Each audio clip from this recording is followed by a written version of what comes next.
पटना के गांधी मैदान से राहुल गांधी और तेजस्वी यादव ने पदयात्रा की शुरुआत की तो समर्थकों की भारी भीड़ ने वोट चोरी के नारे लगाते हुए आक्रोश जताया। पदयात्रा में शामिल कांग्रेस नेता अभय दुबे ने इसे बिहार की परिवर्तन यात्रा बताते हुए हमला बोला।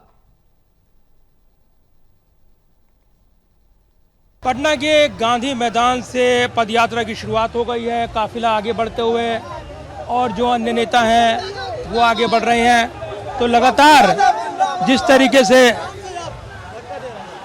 गांधी मैदान से यहाँ पर गांधी प्रतिमा पर माल्यार्पण करने के बाद यात्रा का कारवां आगे बढ़ते हुए नजर आ रहा है।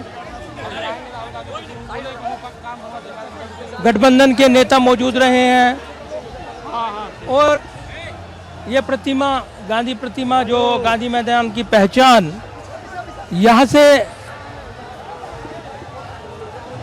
महागठबंधन के जो नेता कार्यकर्ता वो मौजूद हैं और इसी कड़ी में राहुल गांधी रुकने का कोई चांस नहीं था,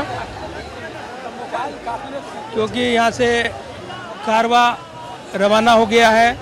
पदयात्रा के तौर पर अंबेडकर पार्क में काफिला जा रहा है और इसी के साथ जो यात्रा का समापन का दिन है, क्योंकि 17 तारीख को यात्रा की शुरुआत हुई थी सासाराम से और उसके बाद यात्रा का कारवां आगे बढ़ा, अलग अलग जिलों को पार करते हुए करीब 100 से ज़्यादा विधानसभा क्षेत्रों से गुजरा है और आज यानी यात्रा के समापन का अहम दिन है और इसी के साथ यात्रा संपन्न हो गई है। अभी जी इस वक्त हमारे साथ जुड़ गए हैं कांग्रेस प्रवक्ता अभय दुबे। ये जो यात्रा का पड़ाव है अब जा रहा है अंबेडकर पार्क, क्या मैसेज देने वाली यात्रा अब तक रही? आज वोटर अधिकार यात्रा की समापन के दिन से भारतीय जनता पार्टी जेडीयू सरकार के अंत की शुरुआत होने वाली है। वोटर अधिकार यात्रा के दौरान जननायक राहुल गांधी जी ने समूचे देश को, बिहार को इस बात का आभास करा दिया कि जो एनडीए का गठबंधन दल है वो लोगों के अधिकार छीनने वाला राजनीतिक दल है और राहुल गांधी, तेजस्वी यादव, महागठबंधन के सारे, मुकेश सहनी जी, दीपंकर भट्टाचार्य जी ने इस बात का आभास कराया कि महागठबंधन दल लोगों के अधिकारों की रक्षा के लिए लड़ रहा है। बिहार ने कभी हार नहीं मानी। बिहार ने जिस क्रांति का आगाज किया है वो अंजाम तक पहुंचेगा। इस बार बिहार की बारी है, उसके बाद देश की तैयारी है। गांधी जी के प्रतिमा पर माल्यार्पण गांधी मैदान से और अंबेडकर पार्क, अंबेडकर का जिक्र और संविधान बचाने की बात, ये एक बड़ा मैसेज अपने आप में और इसलिए लड़ाई बड़ी हो गई है। देखिए, दो महान देश की मूर्धन्य विभूतियां, महात्मा गांधी और बाबा साहब अम्बेडकर, एक ने स्वतंत्रता आंदोलन के लिए अपना सर्वस्व न्यौछावर कर दिया और दूसरे ने संविधान बनाने के लिए। तो हमको स्वतंत्रता और संविधान दोनों की रक्षा करनी है, इसलिए ये प्रतीकों के रूप में हमने यहाँ आदरांजलि अर्पित की महात्मा गांधी में और उसके बाद श्रद्धा सुमन अर्पित करेंगे अम्बेडकर जी पर, क्योंकि राहुल गांधी जी जननायक इस बात के लिए प्रतिबद्ध हैं कि वो प्रजातंत्र की पुनर्स्थापना का जो यज्ञ आहूत किया है उसमें पूर्णाहुति दें। अभद्र भाषा का विवाद इनमें जुड़ गया है।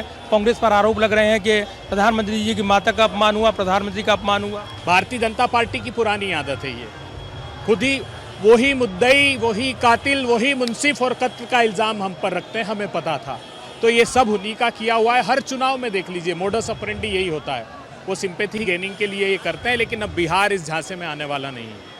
इसको घुसपैठिया बचाओ यात्रा करार दिया है बीजेपी के नेताओं ने, खुद गृह मंत्री ने भी। प्रधानमंत्री जी को आपने गौर से सुना होता तो उन्होंने घुसपैठिया सरकार को कहा। उन्होंने कहा घुसपैठिया आपके रोजगार छीन लेंगे, घुसपैठिया आपके अधिकार और अवसर छीन लेंगे। वही तो कर रही नीतीश और भाजपा की सरकार। 3.5 करोड़ लोग पलायन के लिए मजबूर किए गए हैं। 10 प्रवेश और भर्ती परीक्षा के घोटाले करके युवाओं के रोजगार के अवसर छीन लिए प्रधानमंत्री जी। 70,000 करोड़ का डाका डाला गया है सरकार, तो घुसपैठिया सरकार है ये। बात करने के लिए और यात्रा की जो पदयात्रा की शुरुआत हुई है गांधी मैदान से अंबेडकर पार्क और एक जो समापन का दिन है, इसी के साथ आरोप प्रत्यारोप भी वो तेज होते नजर आ रही हैं। कैमरामैन विदर्भ के साथ प्रदीप कुमार, टोटल न्यूज, पटना, बिहार।